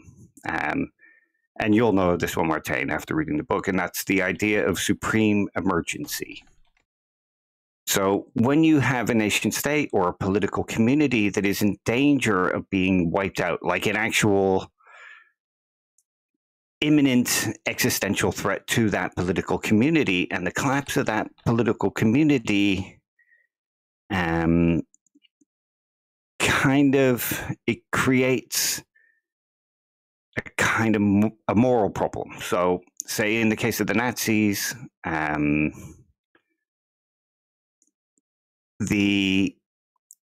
if the Nazis had have destroyed Britain, then they would have had Europe, and I know that one though. Which one? It is entirely fictional because the timelines don't match up. But suppose the Nazis had managed to conquer modern day Israel and go. Because that would mean like almost 100% genocide. That's the point. Yeah. So, according to Walzer, in a situation like that, there is a right to kind of get rid of these just war traditions, because you must survive. Like, it wouldn't be the same for the Nazis when they were on their last legs. If they were about to be wiped out, they were committing great harms, like real moral horrors. So they didn't have the right to supreme emergency. But because Britain was trying to stop this moral horror, they have this right of supreme emergency. I disagree, though. The only thing is that my own example is fucking me right now, because that would effectually mean the destroying of the Israel people. We shouldn't want that, of course. But I don't think that. I think it should still also always be proportional. Especially also taking into account foreseen effects. One of the things is, for instance, that in my Israel example, I know that Israel has a certain amount of nukes. I would say that whatever happens to you, to your country, or to your people, you are not allowed to throw a nuke. Never. Yeah, I would kind of agree with that because of the lack of proportion. But if we go to the example that Walzer uses, which is the bombing of Dresden, and this is the idea that in the case of supreme emergency that Britain was going through, that gave them permission, even though it was still morally impermissible, it made it permissible to actually target civilians. So constant bombing raids on Dresden and the bombings of munitions factories, it caused an impact that kind of turned the war around. It got rid of resources and it made the people tired of the war. And it had a major effect. And it stopped Britain, the political community, from, dying out, and allowed them to continue and therefore kind of help to rescue the prisoners in the camps. Yeah, with all due respect, I still cannot approve with carpet bombing a city. I simply can't, man. I know what it cost, what it prevented, and all of that, but no, man. And especially, that's also something Walter describes in his book, which I was absolutely horrified by. That has to also be mentioned. After the carpet bombings of Dresden, they went by bomb shelters and stuff, opened them, and just threw in grenades. Threw in grenades, yeah. Sorry, no, that sort of fucking shit. That's terrorism, and it's horrible. No other word. That's why Brian Orend called that part of Walter's thesis the darkest part. And he actually kind of disagreed with it.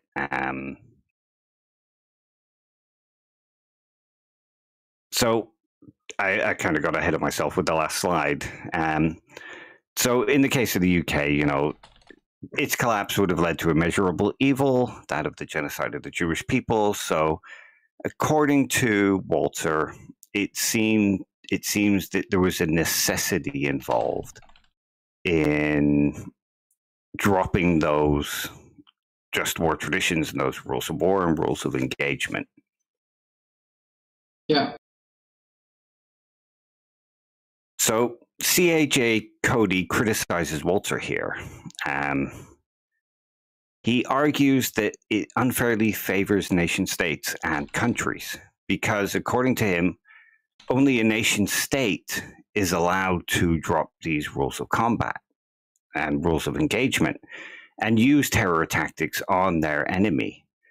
Now, if we think about something like the Jewish resistance in World War II in Nazi Germany, they were using terror tactics against the Nazis and against, German soldiers. They didn't, and they also had their citizenship taken away from them. So they had no nation state. They didn't have a country that they belonged to. So according to Walter, it would be wrong for them to commit these acts to stop themselves from, imminent destruction, imminent genocide. But there seems to be something kind of wrong there, because it doesn't seem like the fact that they're not a nation state means that they are not allowed to defend themselves using terror tactics. Yeah. The whole thing is, I agree with Cody. And I just don't really agree with your example. The resistance movements in World War II, that they mostly target Nazi headquarters and those kinds of things. They didn't target people, right? Not in the Warsaw ghettos and places like that. They actually targeted the German soldiers. They didn't target people, but they used terror tactics against the soldiers and those that were coming in. No. They target soldiers all the time. But that's the point. They target combatants, right? So it's not really terrorism. It's guerrilla warfare. Yeah, but they had no nation state that would allow them to actually declare a just war against these people because they had their citizenship removed. So they are just terrorists, according to Walter's own description of terrorists. Yeah, but Walter's wrong there. Yeah. But they use terror tactics. They use bombings. They weren't a legitimate army.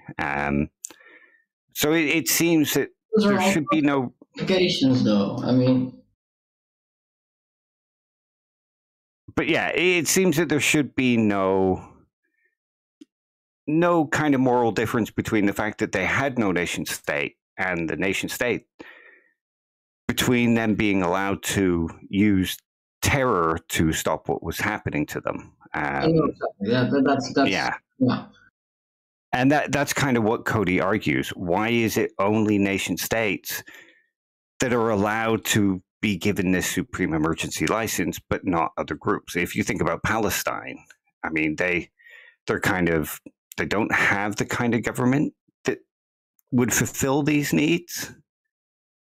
They don't But they government at all, right? I mean, they don't really have a government at all, right? I mean, no, exactly. Nominally, it's Hamas, but I don't know. Yeah, so Much. I mean, and they're still under an existential threat, even though they're a threat to another nation. Obviously, they're still under an existential threat. Yeah. Yeah. So Cody argues that this unfairly favors nation states, and it's not a good enough argument to justify this kind of thing only for one particular group, although he can see that there could be times when it might be necessary for people to drop the rules of engagement, like, in situations like that, where all they're left with is these actions. And they're faced by a far superior force with far superior weapons.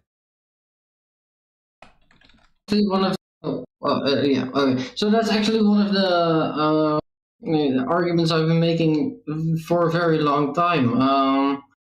A lot of people seem very upset with terrorists, but in many cases, these are people that are in less than developed countries who are being targeted by more than advanced warfare machines and thus don't have any chance of striking back any significant kind of hit against people who are bombing them. So what do you do to hit someone? You go below the belt. Right? You go after their fucking citizens. That's what you do. So I think people need that perspective when they're looking at terrorism. It's oftentimes just the warfare of the helpless. It's a far more complicated situation than many people give it credit for. Like you said, it's the war of the helpless and the hopeless. Yeah. And that sort of relates back to Jeff's thing earlier, one man's terrorist is another man's freedom fighter. And in cases like this, that is the case. Sean says that he'd argue that Germany broke the rules of engagement in reference to the Holocaust, and therefore they were open to reprisal by the Jewish body at large. I would agree, but Walter wouldn't. Because they don't have that's one of the reasons kind of why they were given Israel, so that they would have all these things that they could fulfill. They could fulfill the war. If this ever happened to them again, they were given a country to be safe in, that kind of thing. But I would agree that their aggression meant that they were, more than deserving of some kind of retaliation from the Jewish community at large. Yeah, exactly. Which is what also is the saving grace of the way they've been prosecuted after the war, because had their actions not been unprecedented, I objected to the fact that they had been how do you say judged after the fact, basically. Yeah. And again, this is another argument against something like moral realism, in that if war is just hell and we can't speak about it in terms of moral kind of questions and just questions of justice, then nothing that the Nazis actually did was particularly wrong during the war, whereas they committed many things that we would consider to be crimes against humanity. In the most literal sense. In the most literal sense, yeah.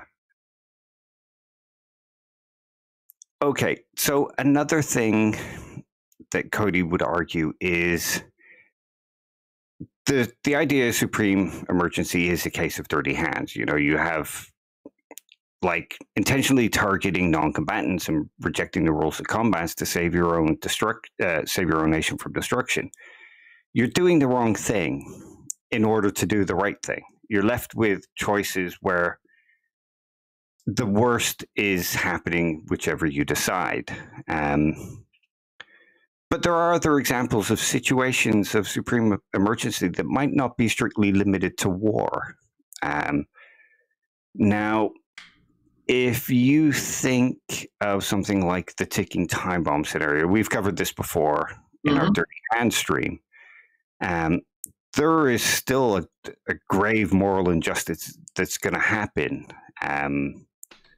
if you allow that bomb to go off. It might not be an existential threat to your political community at large or your nation state, but there is still an existential threat to quite a lot of people there.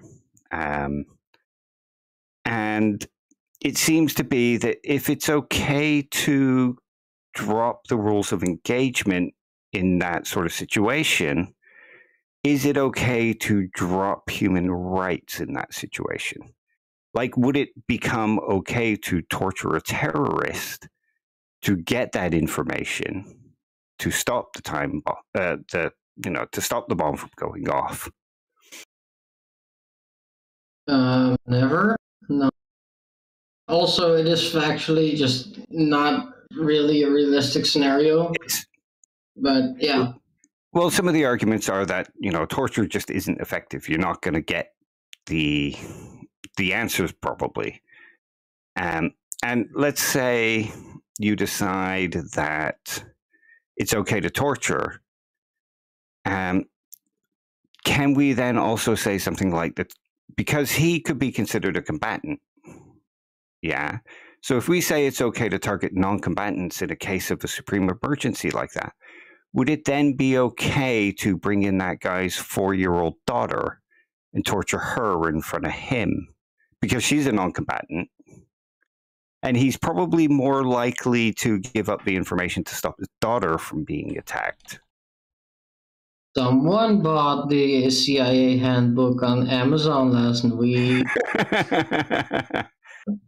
But do you see what I mean? It seems to be that if we allow these kind of conditions to go on in this supreme emergency, it can lead to all kinds of morally reprehensible actions that are justified simply based on the fact that, we must protect people. Exactly. Yeah. And I mean, we did do a whole stream on this, if anybody wants to go watch it, called Dirty Hands. Yeah, this is the reason I haven't spoke up on this one. Everybody's heard my answer on this one at least a couple of times. But as Dave mentions, there's the stream called The Problem of Dirty Hands. We also brought it up in a different stream as well. I'm not sure if it was the moral particularism and value pluralism stream. I think so, yeah. Yeah. I'll tell you what, I will quickly grab a link to the Dirty Hand stream and put it in the chat if anyone wants to save it for later, whilst Dave continues.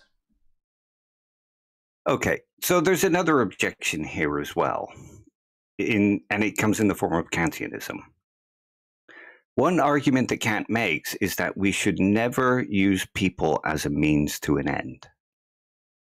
And by targeting civilians in order to make the war effort stop, not only are we killing these innocent people, but we are using them as a means to end the war. Yeah, in a practical sense, that sounds attractive, but yeah, I'm not sure that this is such a great argument, actually. It would depend on whether you're a deontologist or a Kantian. If you are those things, then these objections would mean that you can't actually stick to your moral system and do these other actions.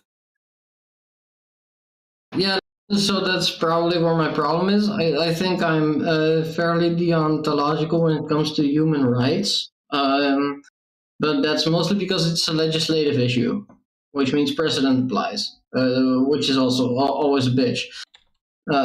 So I always make that connection, right? So no, I'm gonna go for no. Okay. No, human rights, no.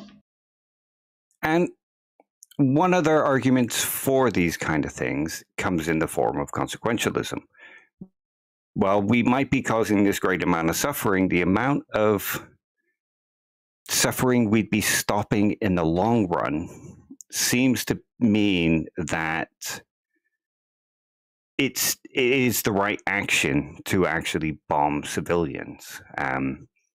It might not be good in some sense, but we are trading the lives off. We are, this amount of suffering by the enemy side is worth the pleasure and kind of happiness and the joy in the long run for those that are being attacked. And you think of, the saving of the lives of the genocide and all that kind of stuff. Well, it's a more sophisticated argument. I'll give it that. Yeah. But it's still a hard pass on my behalf. Yeah, let's not do it.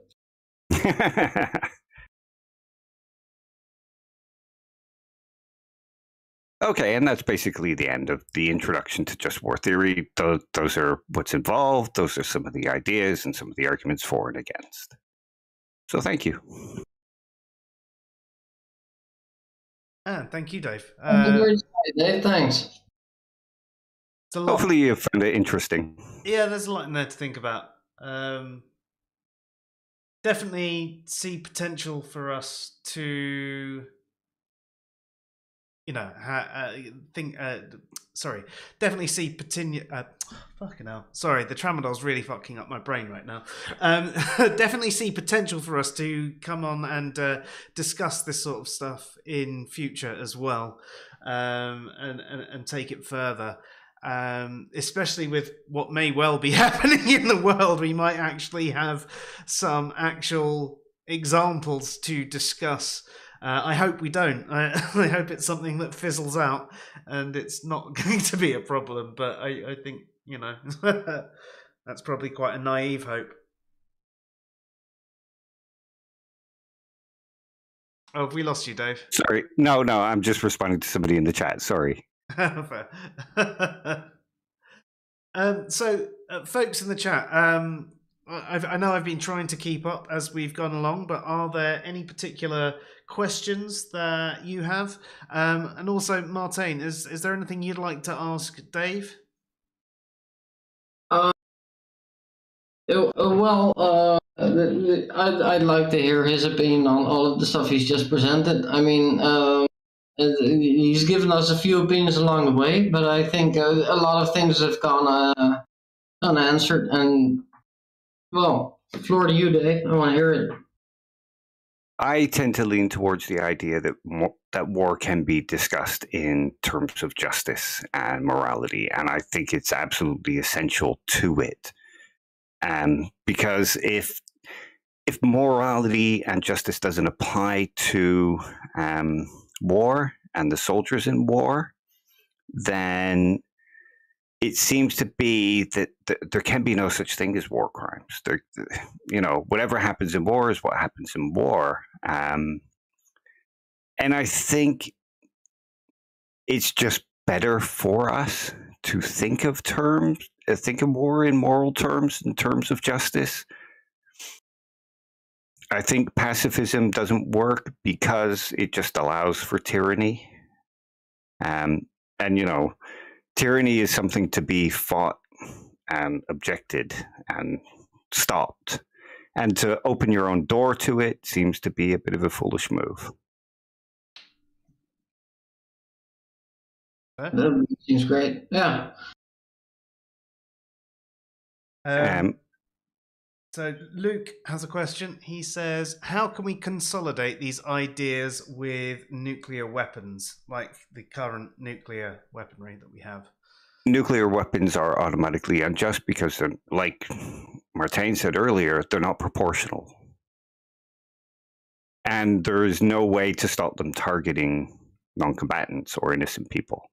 But that is only when they are used.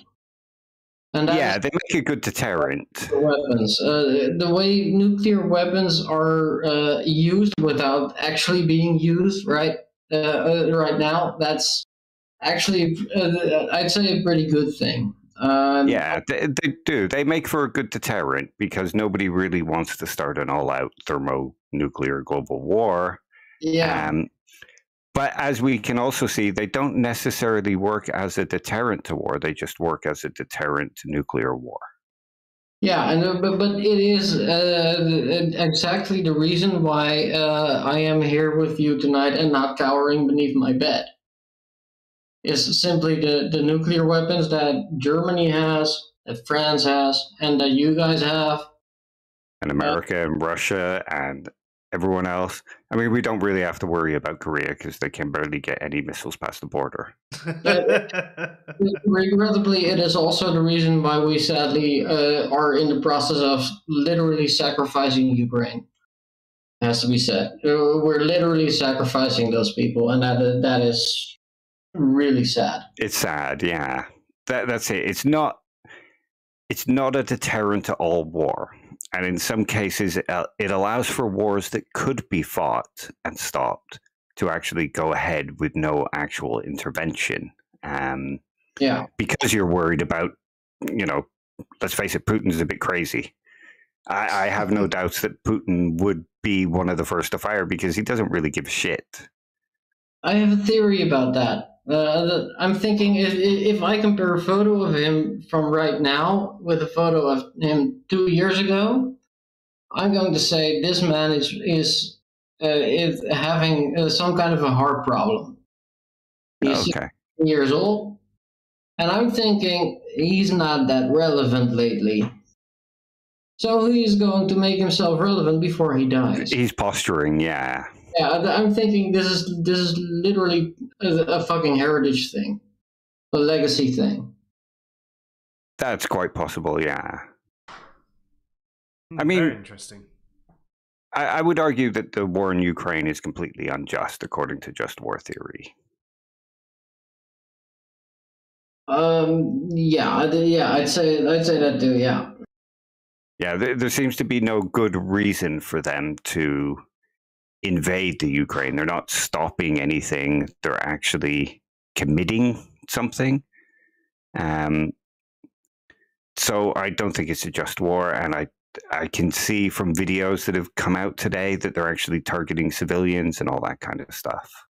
Yeah, I'm not about to make excuses for them, but from their perspective, from what I understand, I mean, it is worth a mention, right? From the perspective of Putin, from what I understand, he is convinced that the Ukraine is going to join NATO at some point. Yeah. And the fact that we are sacrificing NATO at this point is actually the only way to appease him, is what I'm thinking. So it is harsh, but that's fucking international politics these days, man. I mean, it's everybody believes in fucking geopolitics. What geopolitics? Let me tell you, people, it's a dumb ass fucking idea. All right, sorry.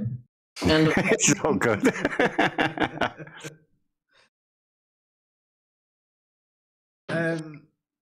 So what do you make of Sean's war theory? He says, oh, has it gone? There it is.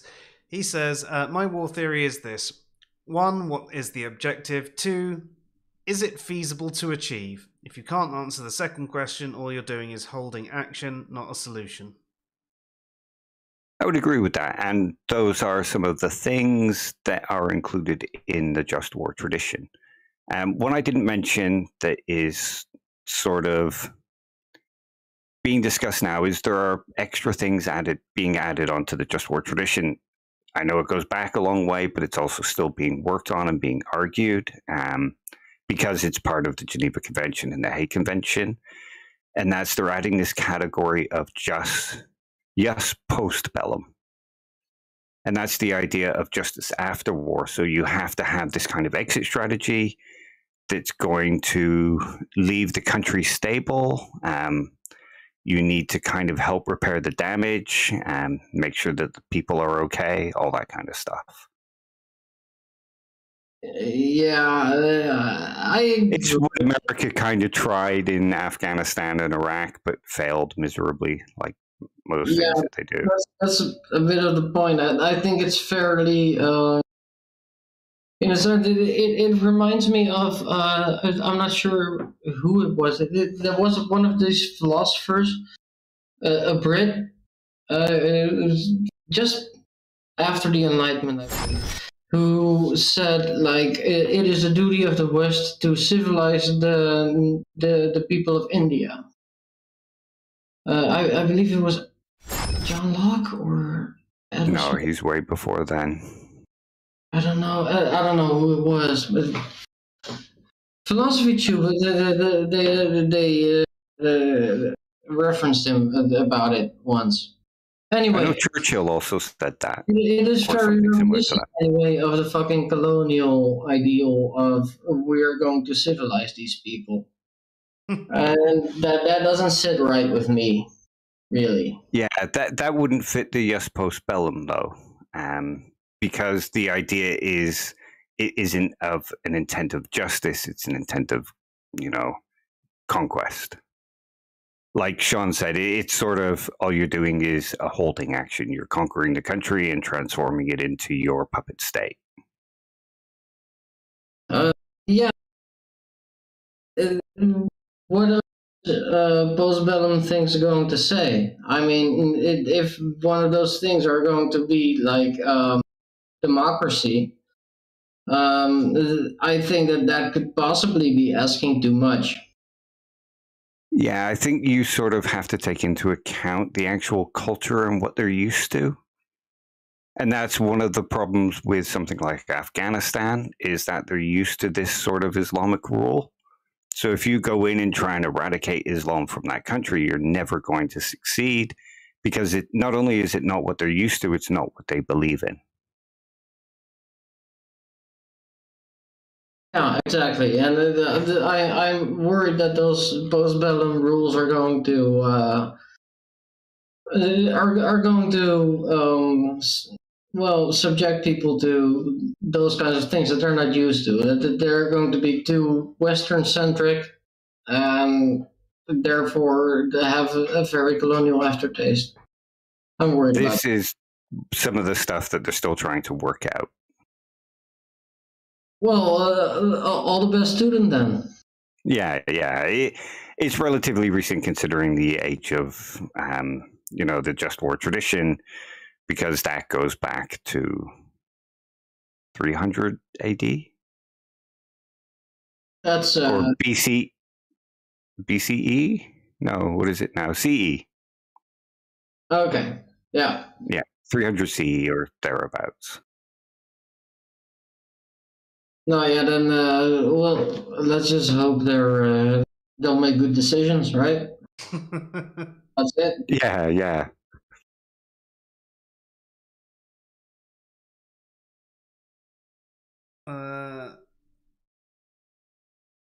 There aren't any other questions in the chat at the moment. If there is any more, get them in quickly. Guys, did you have anything that you wanted to add tonight? Either about just war theory or actually current events. Well, I'd say that whilst I think that it is important for us to discuss war in moral terms, and that I think it is possible to do that, I do think that it is, in most cases, a very costly endeavor to get into war, and I think that we are, as humans, incapable of calculating value and also cost. Which means I would say that it is actually never really worth it to engage in war, though it may seem like it is. I think that in some times, some cases where we would say that it is self-defense and therefore justified, it may actually not be. Interesting. Because the cost of the war itself is too great. Right, Basically. yeah. And I think it's going to be hard to deal with that going forward and looking backward, actually. Yeah, I'd agree with that. And I think just war theory stuff works only if everybody is sort of agreeing to it and being involved in it. Yeah. It's sort of like pacifism. I mean, if you think going back to Martin's example of guerrilla warfare, none of those were involved in just war theory. So if you're tying the hands of the soldiers to fight back with only fighting in these moral terms, then you are kind of causing them harm, like the moral realist would argue. Mm-hmm. Yeah, exactly. Yeah, it makes a lot of sense. So, question from Lone Wolf says, if it's okay to discuss war in moral terms, does that mean it's okay to discuss rape in moral terms? Yes, why wouldn't you discuss rape in moral terms? Yeah, I mean, we do. Yeah. The thing with what you're basically doing when you're agreeing to discuss war in moral terms is telling people like, do you want to stand in blood with me and tell me where the fucking stream is coming from? That's basically what you're asking, right? I mean, who's the person who's wrong here? Who's spilling the most unnecessary blood? That's basically what you're asking. So yeah, I mean, who's doing the most unnecessary rape? I think is a very logical question, and I think the answer is in many cases the one doing it. Yeah. Yeah, why not? He says the reason he asks it that way is because some people would compare war to rape in a very real way. I mean, I suppose one key comparison is the violence and the consent. The violation of, yeah. So that there are parallels that can be drawn there. And yeah. I wouldn't say they're exactly the same thing. Obviously, there's key differences, but I can understand why people might compare the two. But yeah, I think you can discuss both with moral language, and it's perfectly valid to do so. I'm looking at the chat for a minute, and I'm seeing the next one. We say things like a just war. Can we say a thing like a just rape? No, because it's always unjust to rape. Yeah. But I'm willing to compare if he is. I mean, basically what you're describing with a rape. No, wait a second. I'm not going to do this because I'm going to get a lot of hate. Fuck it. No, I'm not going to do this because this. Also, I just realized that I was going to make a classical error. As in, I was going to compare raping someone with taking something from someone, and that is not an accurate comparison. So I'm going to not make. Yeah, no, not a good comparison. No, not at all. Well, you know, you realised the path you were on there, and you stopped yourself. So well done. Yeah, it was just in time. But that's how far the fucking bias goes. I have to think about it, and I have been drinking.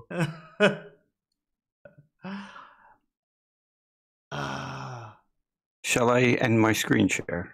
You can do. I've put us in the made it bigger anyway, so it's okay. Fine either way. Yeah.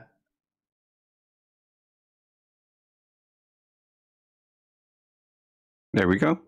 So Sean brings up a point saying that sadly, I think a lot more of recent wars are built on money and resources, no actual benefit to humanity, and I'd have to agree with you there. I think in general we see that sort of thing from war. It is often fighting over resources and things like that. So yeah, I'm in agreement with you there. I'm not really. I'm going to say that the only real benefit from war to humanity is technological development, and I don't see why technology won't be extra developing because of this war or the wars we have ongoing in other places, which we're helping the US with. Probably worth checking for what your government is doing, by the way. But anyway, yeah, I found out my government's bombing Yemeni people, and I'm not really pleased about that. Anyway, yeah. So that's my message. Over and out. Well, not out, but over.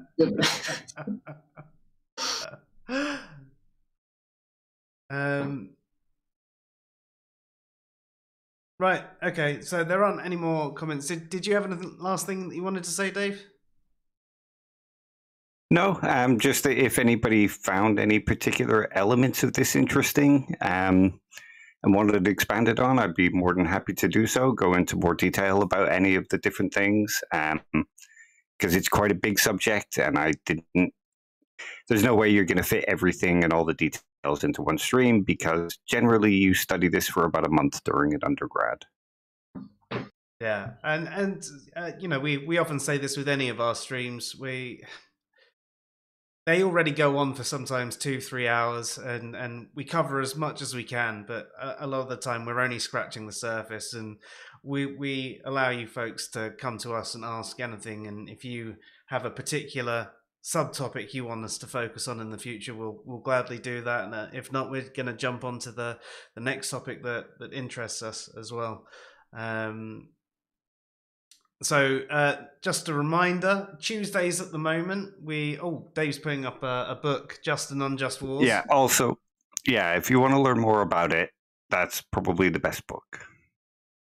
And then Ethics of Killing a War by Jeff McNabb. And just a reminder, on Tuesdays, we are currently going through our reviews of the 10 questions for theists and 10 questions for atheists. We're doing one a week. And if I can remember correctly, which I can't, the one that just went, we just did a theist one, didn't we? So it should be an atheist one that we're doing next week. And I think it's... Let's have a look. Sorry, I'm just loading it up. I should have got this ready. So best arguments for? Yeah, what are the most what arguments or other evidence do you find most convincing, interesting, or thought-provoking for the existence of a deity? So there's quite a few atheists on there. There's TMM, T-Jump, Bearded Heretic, Necessary Being, Emerson Green, Godless Granny, and Godless Scummer. All joining, or being reviewed for their answers, and that's next Tuesday at 9 p.m. GMT. We also, next Thursday, we're going to be streaming at a very different time for us. Our intent is to be doing an early stream, and we'll put it up, but it's probably going to be about 4 p.m. GMT, and we won't be doing our usual evening stream, but I'll put the details for that on YouTube once it's been nailed down.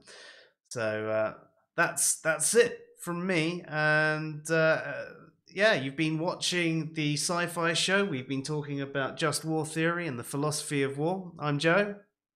And I'm Dave. And I'm Redain. Have yourselves a good one all. Thank you for watching. Good night all.